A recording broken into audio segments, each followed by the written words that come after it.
સમગ્ર ગુજરાતમાં વાદળછાયા વાતાવરણ વચ્ચે ઠંડીની શીત લહેર ફરી વળી છે. અમદાવાદના આ દ્રશ્યો છે, જ્યાં દૂર દૂર સુધી ધુમ્મસ અને શીત લહેરના દ્રશ્યો જોવા મળી રહ્યા છે. સાથે સાથે ખેડૂતો માટે મહત્ત્વની આગાહી જાણીતા હવામાન નિષ્ણાત અંબાલાલ પટેલે કરી છે. ખેડૂતોએ સાવચેતી રાખવી જરૂરી છે, કારણ કે તારીખ 27થી માવઠું આવવાની શક્યતા છે. આ માવઠાને કારણે ઊભા પાકમાં રોગચાળો આવી શકે છે.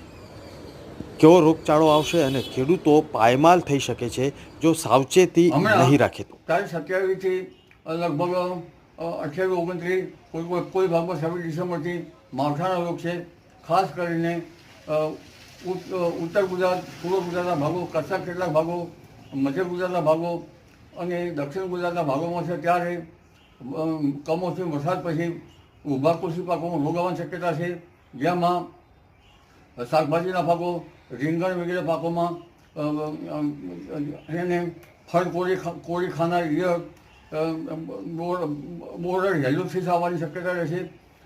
દિવેલામાં પણ હેલોફિસ નામની ઈયળો પડવાની શક્યતા રહેશે. આ ઉપરાંત રાઈ વગેરે પાકોમાં મોલોમસીની શક્યતા રહેશે. જીરા વગેરે પાકોમાં કાર્યો ચરમો આવવાની શક્યતા રહેશે. તુવરમાં પણ ઈયળ પડવાની શક્યતા રહેશે.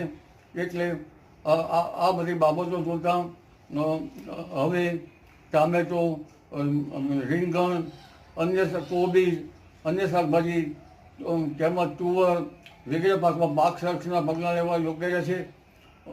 અને અન્ય પાકોમાં જોવા જઈએ તો રાયડામાં ઘણા પાકોમાં, ઊભા કૃષિ પાકોમાં, રાયડા જેવા પાકોમાં, તુવર જેવા પાકોમાં મોલોમસી પણ આવવાની શક્યતા રહેશે. જેથી કૃષિ ભાઈઓએ પાક સંરક્ષણના પગલાં લેવા યોગ્ય રહે છે.